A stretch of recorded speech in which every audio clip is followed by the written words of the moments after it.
So I was going back through some of the news stories of this year, and it just made me sort of think, fucking hell. Wow.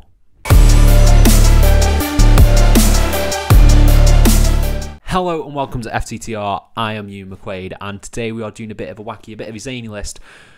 My top 10 weirdest wrestling news stories of 2022. And when I say weirdest, this could mean biggest, this could mean most out there. Some of the big high-profile news stories that broke in the year of our Lord 2022. Let me know yours down in the comments below. You get the gist. Let's just dive into the list, shall we? Coming in at number 10, we have the most recent piece of news, and that is the release of Mandy Rose. The former NXT Women's Champion was released yesterday at the time of recording. She dropped the title to Roxanne Perez on NXT and has since been released due to controversy surrounding her Not OnlyFans, one of those websites, you know which ones I mean, Fan Time I think it's called, something like that. And she was released because some of the explicit imagery got leaked. And the reason this is number 10 is because it's actually sparked quite a debate in the wrestling fan community as to whether this was right or not for her to be fired. I think there's two sides to every story. This is a damned if you do, damned if you don't, because obviously WWE is a PG product. But at the same time, Mandy Rose is an independent contractor. Maybe what she was doing breached that contract, but we are not privy to know that. So from the outside looking in, particularly with the stuff surrounding Matt Riddle at the moment, it is a bit questionable, the choice to not suspend her, instead release her entirely. Very weird in that regard, and a very weird way to sort of culminate the NXT Women's Championship run that she was having. So yeah, weird news story there that happened a day ago. What a year it's been. Coming in at number 9, we have one that is very, very, very close to my heart because it was one of the biggest videos I did on the channel. You have all probably forgot this happened. Wrestling Entertainment Series. Now, this was mental. This was absolutely mental. I can remember doing videos on this, and I did the one about the announcement. I did one about some of the news that came out about it, and then I did one about the event being cancelled. So for anyone who doesn't know, Wrestling Entertainment Series was an event set up by the Authors of Pain from WWE and had a huge amount of high-profile talent on for Motorpoint Arena in Nottingham, I think it was. I don't know if it was Motorpoint, but it was an arena in Nottingham, which had a lot of seats. And they had people like Adam Shear. They had Nia Jax, Lana, Alistair Overeem was advertised to be there. UFC fighter Alistair Overeem was going to be fighting Braun Strowman in the main event. And then the event just got scrapped. Literally, I think like 2 weeks before the event was supposed to happen, maybe even shorter than that, the event got scrapped. Because I was planning on potentially buying tickets to this event, but they were so goddamn expensive that I didn't. And I'm glad I didn't. Wrestling Entertainment Series, you will have a dear place in my heart because you got me a lot of views for that one video. So thank you, Authors of Pain, for that. But I'd apologise to the people you said you were going to pay. Okay? And then, yeah, you're still in my heart because that was a fucking shit show, wasn't it? Next one. Coming in at number 8, we have the WrestleMania matches, the WrestleMania speculation of what was going to happen with Stone Cold Steve Austin coming out of retirement and Vince McMahon having a match, and they both did. Wasn't that mental? The Austin match, sure, okay, that gets a pass, even though I wasn't a big fan of it because it did nothing for Kevin Owens. Okay, Austin can still sort of go, but the Vince thing was mental. It was just mental seeing him prowl around the ring. A lot more uncomfortable given the other allegations that come out that we'll get to, and just have this weird match and then take the worst stunner I've ever seen. It was insane, and that's not even including the amazing Johnny Knoxville Sami Zayn match from WrestleMania.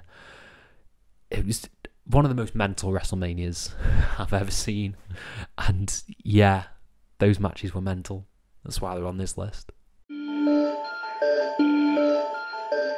Coming in at number 7, we have Forbidden Door. Forbidden Door just sort of came out of nowhere. Tony Khan just walked on stage, put the president of New Japan out and said, "Hey, Super Show, coming at you." And we were like, "Okay, Tony, are we going to have build to this?" No, there won't be much build at all. You'll just have some fun matches, but not the matches that you desperately want. Instead, we're going to give you JAS versus Eddie Kingston and Minoru Suzuki. Okay? You're not going to get Punk versus Tanahashi either. That was because of injury, though. But yeah, weird way to announce it, just out of the blue on an episode of Dynamite. And yeah, Forbidden Door happened. It was a great show, probably one of the best shows of the year. So yeah, came out of nowhere, came and went. Will we get another one? We shall see. Weird announcement, though. Weird moment in time, that. Very odd. Next up, we have NXT Europe becoming a thing. NXT UK getting blinked, Thanos out of existence, only for Shawn Michaels and Triple H to sort of expand their plan of global localization. There we go. And yeah, we're getting NXT Europe, apparently a big sort of hub for Europe and European wrestling. Whether that's a good thing, we shall see in the coming months, maybe years. We'll see when it fully comes into effect. But this is it's exciting yet terrifying. Exciting on the one hand that we could get insane NXT UK quality again, but with a bigger scale. But also that Triple H might try to put a chokehold on the British wrestling scene and the European wrestling scene again. So we'll see where this goes, but another piece of big news coming out of the WWE there. Coming in at number 5, we have all the MJF drama from Double or Nothing that went nowhere. Tony should have just paid him and then none of this would have happened. Like, was it a work? Was it a shoot? It's so up in the air. Work shoots this year have become my most hated thing. Incredibly annoying because everything seems to be a work or a shoot or a work or a shoot. And this was like taken away from Wardlow's big moment, all that drama, and then led to the pipe bomb, led to MJF's absence. So I think it was a shoot that became a work. But did we need that? Could this have all been smoothed over if Tony Khan had just forked out some money for MJF? Probably. And it was a bit annoying. A bit annoying at the time. A very weird time to be a wrestling fan right there, because you're like, MJF should be paid more money. Look at him. Look at his promo ability and his in-ring quality. It should be paid more. Weird. Very bizarre. Coming in at number 4, we have Tony Khan splashing out some money. Can't pay MJF, but he can buy Ring of Honor. And now we have Ring of Honor under the AEW banner, which is exciting again. Yeah, we're a bit worried. Even though the pay-per-views have been a very consistent quality, we want to know what's happening with Ring of Honor, because currently it's back on Honor Club, is what Tony Khan says. He couldn't get a TV deal for the show, so that looks like where it's going. And we're just all a bit confused. That was in March. That was around my birthday. And still nothing has fully materialised from Ring of Honor other than more belts, which AEW did not need. They did not need. So again, a very odd purchase from Tony Khan. I don't think Ring of Honor it's not added viewers. If anything, it may have drove them away because you've added this niche thing into your product that fans aren't too familiar with, potentially. So whether it was a good acquisition is another question, but we'll see where it goes from there, eh? And we're coming into the top 3 now. Number 3 for me is Cody defecting to WWE, because I don't think any of us saw that coming. He cut that weird promo on Dynamite, had one of the best matches of his career against Sammy Guevara in the ladder match, and then it's gone. He just gone. And then he debuted at WrestleMania. The EVP of AEW defected to WWE, and I think that is insane to think about, like, looking back on this year and what sort of direction Cody was giving backstage, because from all accounts he was one of the best EVPs there. People could go to him for direction or storylines or just any issues they had, and that presence not being there could have potentially, I'm not going to speculate on that, you know what I'm talking about, because we're going to talk about it in a minute. But yeah, Cody leaving, that's a big one. That is a big one. Coming in at number 2, the event we are all sick of talking about. We think it's finally in the past. Brawl Out. You guys know about Brawl Out, don't you? CM Punk said some nasty things. Kenny Omega got bit in the arm. Kenny Omega saved dog, apparently. And there was a big scuffle. I'm not going to dive into it any more than that, because you all know. You all know about Brawl Out. Let's just move on. And coming in at number 1, Vince McMahon retires from WWE. A story that is still developing as of this week, because apparently he wants to come back.